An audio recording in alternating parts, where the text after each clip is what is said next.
Well, here's something that may not come as a surprise for those of you who have bought a new car or truck recently. The latest technology being rolled into these models is prone to glitches and bugs. That's the conclusion of a new survey by Consumer Reports detailing the most and least reliable auto brands. Not long ago, reliability meant a car could run 200,000 miles without the engine blowing up or breaking down. But according to J.D. Power, today's vehicles are failing at the highest rate in more than 10 years. And the problem isn't the engines, it's the technology. Frozen screens, glitchy sensors, and buggy software are now the #1 reason drivers end up back at the dealership. Meanwhile, your dad's 1998 Camry still fires up every morning without complaint. That's not just nostalgia, it's the new reality of modern car reliability. So why do new cars fail so fast? One word: complexity. Today's vehicles are rolling computers with hundreds of sensors and microcontrollers. A malfunction in a single parking sensor can trigger a warning that disables your cruise control. A dead battery in your key fob might mean you can't even start the engine. And guess what? Many of these systems are interlinked, so a failure in one can cascade across others. It's like a house of cards. A system designed to make driving safer and more convenient can suddenly turn the car into a liability. Lane keeping assist fails, suddenly adaptive cruise control doesn't work. One glitch snowballs into a bigger problem. It gets worse. Something as simple as a bad sensor can cost you thousands of dollars. Why? Because the sensor is sealed inside a component that requires removing half the front end of the vehicle. Labor costs skyrocket, and dealerships know this. In fact, dealerships make more profit from repairs than from car sales.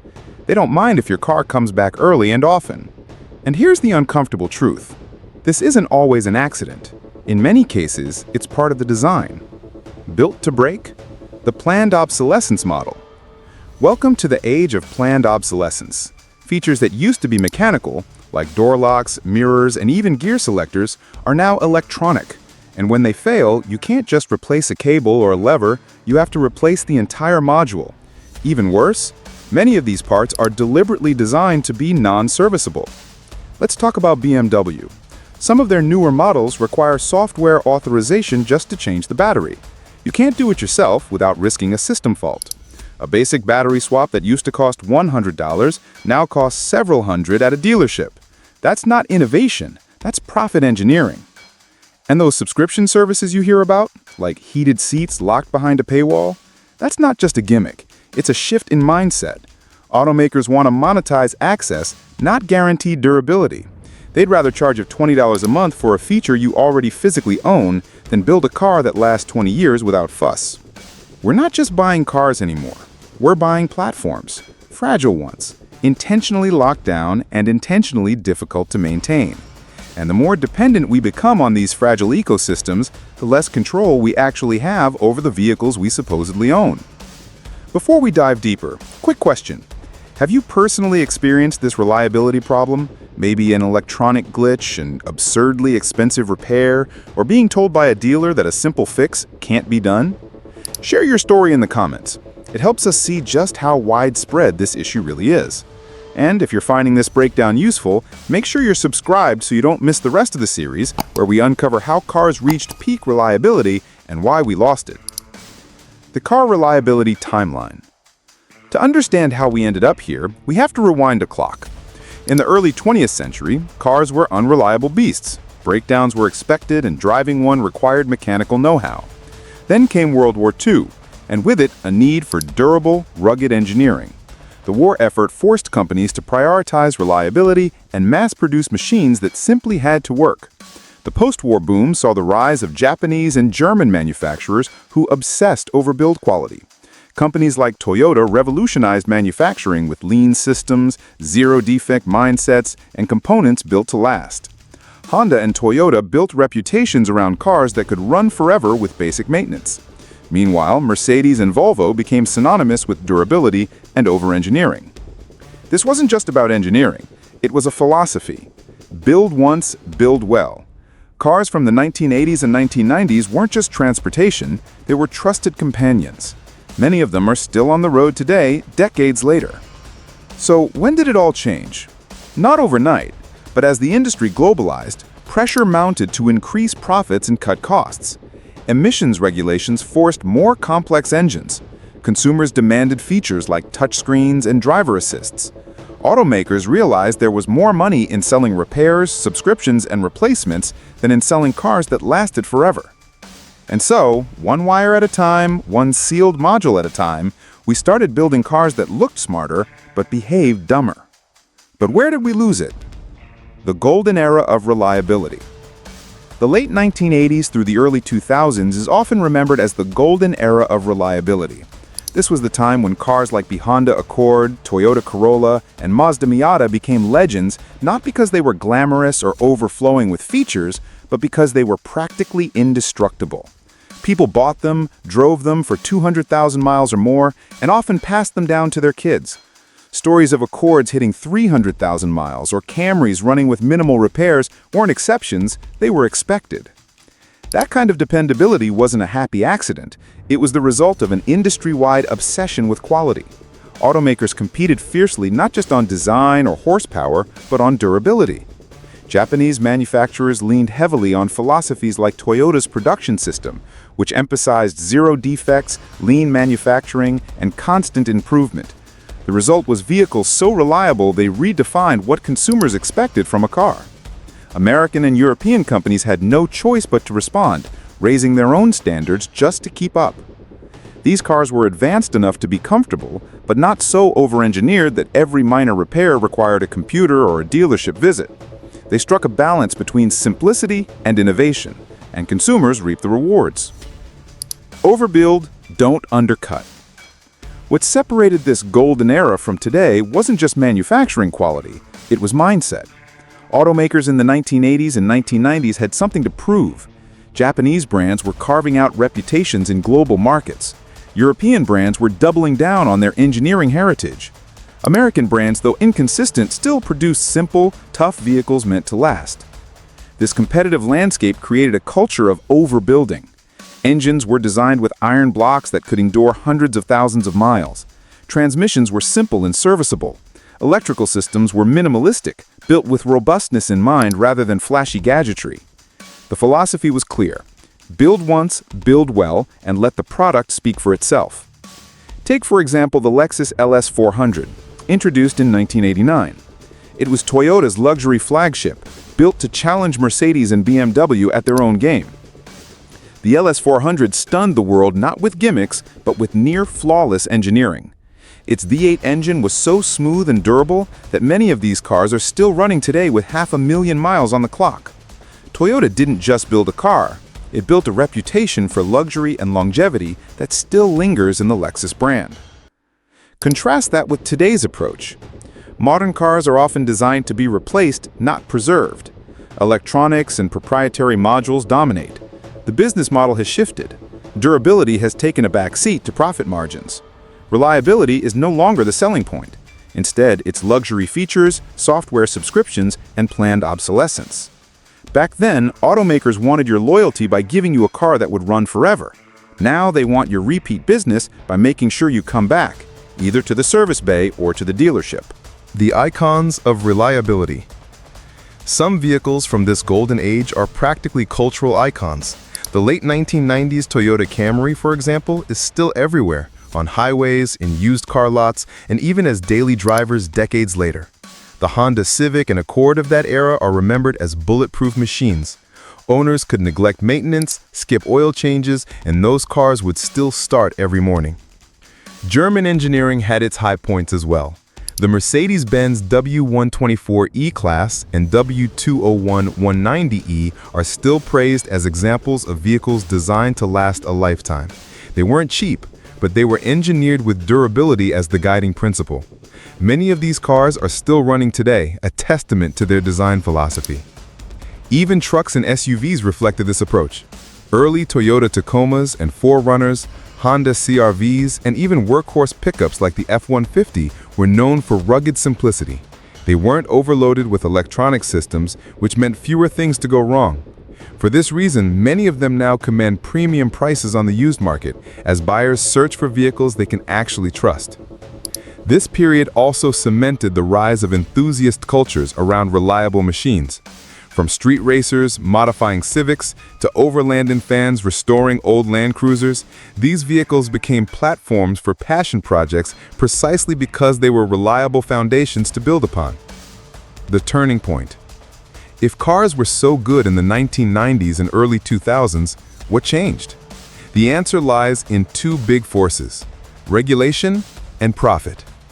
On the regulatory side, stricter emission standards pushed manufacturers toward more complex technologies: direct injection, turbocharging, variable valve timing, and hybrid systems. These systems worked to improve fuel economy and reduce pollution, but they added complexity and reduced long-term durability. Suddenly, engines had more failure points, and fixing them required specialized equipment. On the profit side, automakers realized something fundamental. Building cars that lasted too long wasn't good for business.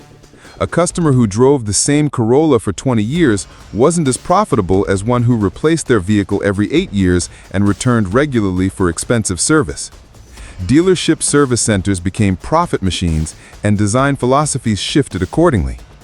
Proprietary modules, sealed transmissions, and hard-to-access parts ensured that when something failed, it was expensive to repair and often only at the dealership. The shift wasn't immediate, it was gradual. First came more sensors, then came integrated systems, then software locks. Slowly but surely, cars stopped being built for a lifetime and started being built for a cycle. Survive the warranty, then generate revenue. The golden era of reliability gave us machines that could outlive their owners. But as the 21st century rolled in, that philosophy began to disappear. Today, many of us look back at that era with nostalgia and with frustration, because the contrast with modern cars is impossible to ignore. Modern technology promised progress, but in many ways it delivered problems instead. As the golden era faded, cars entered a new phase defined by rapid technological adoption. The goal was clear: improve efficiency, meet stricter emission standards, and attract buyers with cutting-edge features.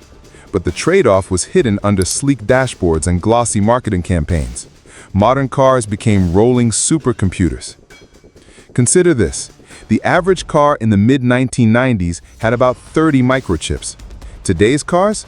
Over 3,000. A modern vehicle can contain more lines of code than a commercial jetliner. Every feature from climate control to door handles is now tied to electronics and software. This complexity creates convenience, but it also creates countless new failure points. The result? A generation of cars that dazzled on showroom floors but broke down far sooner than their predecessors. And fixing them? That's another story entirely. Complexity hasn't just made cars fragile, it's made them inaccessible.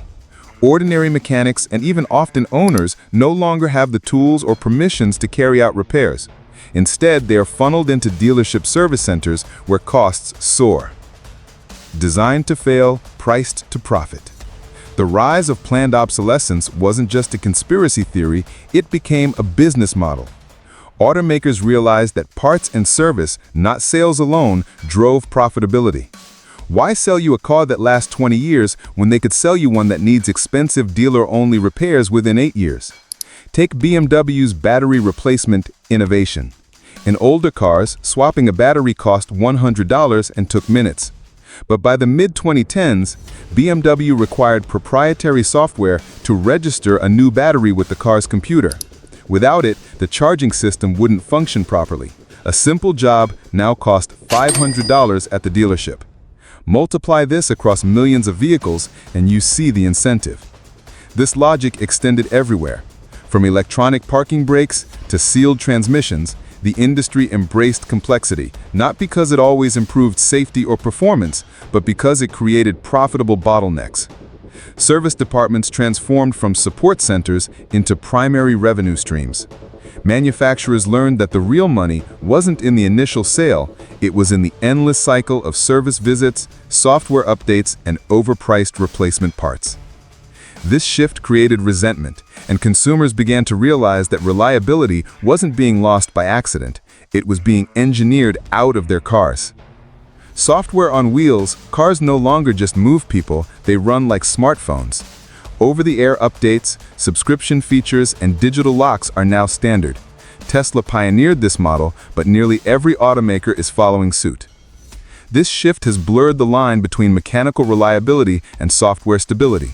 A glitch in an infotainment system can disable safety features. A bad update can brick a vehicle. And while automakers tout convenience, your car improves overnight, the reality is far riskier. Consumers are left wondering what happens when hackers find a way in, or when a company decides to lock features behind monthly paywalls. This new landscape also gave birth to the right to repair battle. Independent mechanics and even farmers fought back, demanding access to diagnostic tools, service manuals, and parts. Why? Because without them, repairs became monopolized by dealerships. A John Deere tractor, for example, couldn't be repaired by its owner without a dealer technician and proprietary software. The same principle now applies to cars. Replacing a module, diagnosing a fault, or even resetting a system often requires passwords and software locked behind manufacturer paywalls. The fight has gone to courts and legislatures. States like Massachusetts passed laws mandating open access to repair data, while manufacturers lobbied furiously to stop it, citing safety and cybersecurity concerns. In reality, it's a tug-of-war between consumer freedom and corporate control. And in the middle of it all sits the modern driver, stuck paying more for less reliability. The reliability crisis exposed. The cracks are no longer hidden.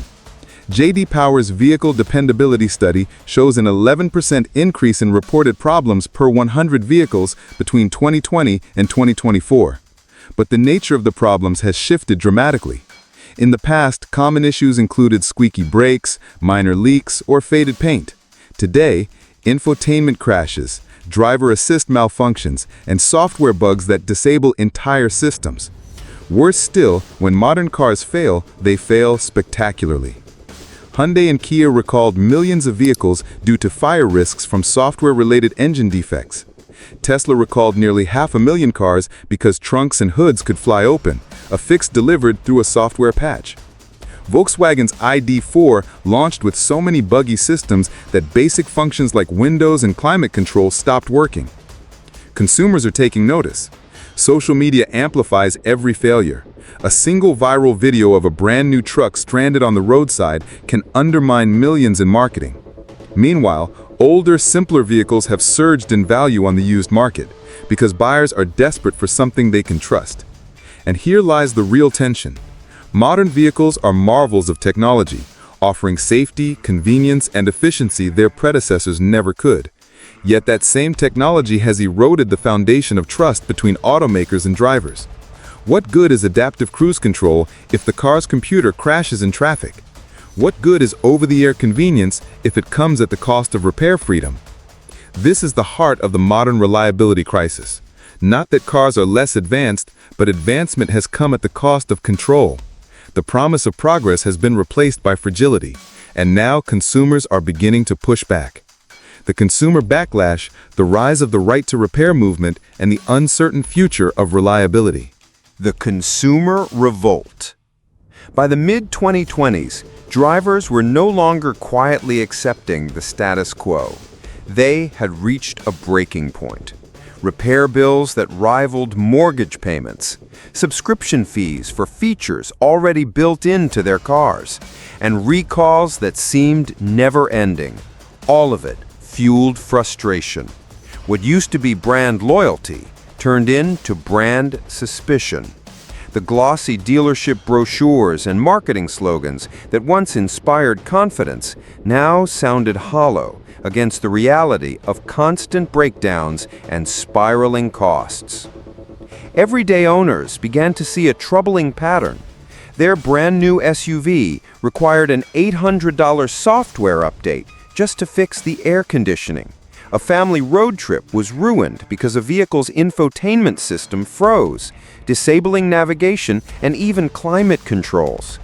Owners of premium electric vehicles complained of months-long waits for battery replacements, batteries that cost nearly as much as an entry-level car.